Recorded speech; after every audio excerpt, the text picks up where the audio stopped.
So you can see there these pipes and these pipes, and these are basically the different things which I would name it. This is what we call the fan box, and it is mostly used for fans. And this is the light box, which is used for lights, and these are the pipes. So there are different qualities of pipes that you can use.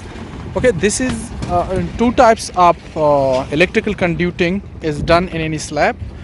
One is the slab conduting, and another one is the wall conduting. Okay, so the conduting and the slabs is done at the stage before concrete pouring. Okay, and conducting in walls is done after all the gray structure is completed, and that is the most recommended time to have the wall conduting. Okay, pipes is one of the most important thing that is that can fail or can pass your work.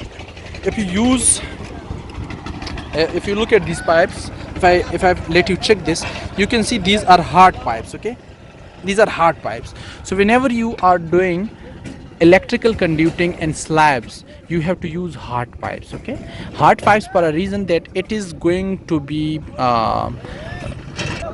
inside this slab forever. Okay, and also you can see that these heavy loads are moving over these pipes basically.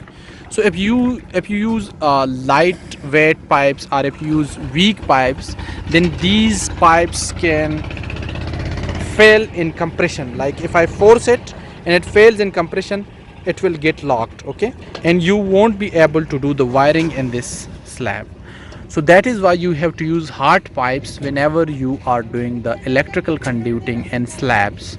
Okay, so take care of it whenever if you are working as a site engineer, you must take care of these things, because these things matter a lot at the end.